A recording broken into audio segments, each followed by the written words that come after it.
कोई दुख विपत्ति नहीं है। तो मैं अब चलता हूँ। तो माता कुंती क्या कहती है, हे कृष्ण, मेरे जीवन में जब तक दुख था, मेरे बेटों के जीवन में जब तक दुर्योधन शकुनी षड्यंत्र रच रहे थे, तो तुम हर पल हमारे साथ में रहते थे। और जब आज हमारे जीवन से दुख चला गया, तो तुम हमको छोड़ के जा रहे हो, क्योंकि आपने कहा कि अब आपके जीवन में कोई दुख नहीं है, इसलिए मैं चाहता हूं फुआ अब जाना। तो कहा जाते जाते एक वरदान देते जाओ। कहा क्या वरदान चाहिए? कहा फुआ मांग लीजिए जो चाहिए। तो माता कुंती कहती है कि हे कृष्ण, मुझे यही वरदान दो कि मेरे जीवन से दुख का अंत न हो, और तुम्हारा ताकि साथ हमको मिलता रहे। मैं ऐसा सुख लेकर क्या करूंगी जिसमें भगवान ही साथ छोड़ जाए। जिस सुख में भगवान साथ छोड़ जाते हो, अगर दुख में भी भगवान साथ थे, तो तुम मुझे वरदान यही दो कि मेरे जीवन से दुख का अंत ही न हो, और तुम्हारा साथ हमको नहीं छूटे। यह दुनिया के किसी भी ग्रंथ में किसी भी व्यक्ति के द्वारा ऐसा वरदान नहीं मांगा गया जो माता कुंती ने भगवान कृष्ण से कही थी कि आप हमको दुख दे दो, लेकिन साथ रहो। वो सुख नहीं चाहिए जब आपका हम साथ छोड़ देते हैं। तो संसार में कबीर साहब कहते हैं कि अगर दुख ईश्वर का स्मरण कराए, हमारे वृत्ति को परमात्मा से जोड़े, तो वो दुख अच्छा है। और जो सुख हमको परमात्मा से दूर कर दे, वो सुख दुख रूप है। इसीलिए हनुमान जी कहते हैं कि विपत्ति का क्षण समझो, उस सुख को विपत्ति ही समझो जिस सुख में आप ईश्वर को भूले हुए हैं, ईश्वर का नाम भूले हुए हैं, भगवान का स्मरण हो, भगवान की चर्चा हो। इसलिए कबीर साहब ने कहा, संगत ही जर जाए न चर्चा राम की, आ दुल्ह बिना बारात कहो किस काम की। कबीर साहब कहते हैं कि वो सत्संग, ऐसे लोगों का संग जल जाए, समाप्त हो जाए, हमारे जीवन ऐसे लोग हमारे जीवन में न रहे जिन लोगों का संग से भगवान की चर्चा न हो, जिस संग में ईश्वर चर्चा नहीं, वो संग जल जाए। जैसे बारात में, बारात आप गए और दूल्हा नहीं हो, तो उस बारात की किस बात की इज्जत की जाए? बारात का अर्थ है कि दूल्हा हो, दूल्हा ही नहीं तो बारात कैसा? तो दूल्हा बिना बारात कहो किस काम की। जिस तरह बिना दूल्हे की बारात व्यर्थ है, वैसे वह चर्चा व्यर्थ है जिस चर्चा में ईश्वर चर्चा नहीं हो, परमात्मा की चर्चा नहीं हो। इसलिए अभी सुने, सुकृत कर ले, नाम सुमर ले, हो जाने कल की, जगत में खबर नहीं पल की। आप लोग सुबह सुन रहे थे कि सत्संग कीजिए। इस संसार को जन्म देने वाला कौन है? परमात्मा। उसको जानिए।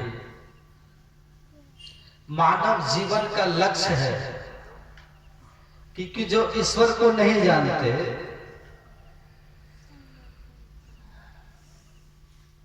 वे मायाबद्ध रहते हैं। और आप लोग स्तुति में सुने होंगे कि मायाबद्ध जीव पढ़ते ना लोग, आवागमन के चक्र में पड़ा रहता है। इस प्रकार रहना सब जीव के दुखों का कारण है, जीव के सब दुखों का कारण है। माया का बंधन है। बंधन आपको दिखता नहीं है, दिखता है। एक संत थे, मौलाना रूम नाम था, संत थे। वो अपने कुछ शिष्य लोगों के साथ रास्ते से कहीं जा रहे थे। एक किसान अपनी गाय बेच दिए थे और दूसरे किसान खरीद के दूसरे गांव ले जा रहे थे। तो नए मालिक के साथ गाय जाना नहीं चाहती थी, अपरिचित के साथ किसी को सुख नहीं महसूस होता है, तो गाय जाना नहीं चाहती थी। तो रस्सी पकड़ के जबरदस्ती खींच के ले जा रहा है, बीच बीच में डंडे से मारता था। संत ने अपने शिष्यों से पूछा, मौलाना रूम ने, कि अच्छा ये बताओ कि इसमें कौन बंधन में है और कौन मुक्त है, बताओ। तो शिष्य लोगों ने कहा कि गाय बंधन में है क्योंकि उसके गले में रस्सी है, और गाय जहां नहीं चाहती है जाना वहां भी उसकी मजबूरी है। कैदी के हाथ में हथकड़ी है, वो चाहता है कि हम जेल जाएं, लेकिन उसको मजबूर है, इच्छा के विरुद्ध उसको जाना पड़ता है। इसीलिए कैदी बोलते हैं बंधन में है, हथकड़ी में है। तो शिष्यों ने कहा कि गाय बंधन में है और मालिक स्वतंत्र है, क्योंकि मालिक जहां चाह रहा है वहां जा रहा है, और गाय जहां नहीं चाह रही है वहां भी रस्सी में बंधी हुई जा रही है। इसीलिए गाय बंधन में है और वो जो पकड़ा हुआ मालिक है वो स्वतंत्र है। तो मौलाना रूम धीरे धीरे धीरे धीरे गाय के करीब जब पहुंचे तो फल काटने वाली चाकू थी बड़ी तेज उनके पास। वो अपने थैले से निकाल करके छोटी चाकू हाथ में रखे हुए थे और धीरे से रस्सी को जब देखा किसान सीधा उधर देख रहा है तो रस्सी को ऐसे सटा के खींच दिया। तो चाकू की तेज धार से वो रस्सी कट गई। रस्सी कट गई। रस्सी कटते गाय तो भागी। गाय भागी तो गाय जो भागी तो गाय कोई रास्ता देख के थोड़े भागेगी। वो रोड रास्ते से सड़क के नीचे हो गई, गड्ढे में घुस गई, कभी बांस में घुस जाए, कभी कांटे के तरफ भाग जाए। गाय जिधर जिधर भागे उसका मालिक जो था वो भी उसके पीछे पीछे भागेगा ना, पीछे पीछे भागा। अब गाय को जहाँ इच्छा हो वो जा रही है, इसको गाय के इच्छा के हिसाब से जाना पड़ रहा है। तो मौलाना रूम कहते हैं, संत कहते हैं मौलाना रूम कि बेटा अब तुम लोग बताओ कि बंधन में कौन है और मुक्त कौन है। तो जब सुना कि बंधन में कौन है मुक्त कौन है तो शिष्य लोग कहता है कि बंधन तो कहीं दिखाई नहीं दे रहा। तो कहा बंधन दिखाई नहीं दे रहा तो गाय तो अपनी इच्छा से भाग रही है। जो मन करे तो बांस में भाग जाएगी, मन करता है तो गड्ढे में भाग जा रही है, खेत में कभी सड़क पर। और ये क्यों उसके पीछे पीछे भाग रहा है? जिधर गाय जा रही है उसको जाना पड़ रहा है। क्या ये चाहता है कि हम गड्ढे में जाए लेकिन गाय ले जा रही है? ये चाहता है कि हम बांस में घुसे लेकिन गाय घुसा रही है। तो इच्छा के विरुद्ध तो इसको जाना पड़ रहा है, गाय अपनी इच्छा से घूम रही है। तो कहा कि जी जी बंधन तो दिख नहीं रहा है लेकिन यह उसके पीछे पीछे भाग रहा है। तब मौलाना रूम ने कहा कि बेटा इसको कहते हैं मोह माया का बंधन। दिखता नहीं है, दिखता नहीं मोह माया का बंधन, लेकिन होता बड़ा कड़ा है। वो रस्सी थी, चाकू से काट कर गाय तो मुक्त कर दिए, लेकिन उस मालिक को मुक्त कर सकते हैं कि छोड़िए गाय हटाइए, कहेगा ये पैसा लगल बाकी कहेगा कि नहीं, पैसा लगा है, मेरा है, मेरी गाय है, खरीदे हैं, कैसे छोड़ देंगे? चाहे जहां ले जाए पकड़ के छोड़ेंगे, ले जाएंगे, कहेगा कि नहीं।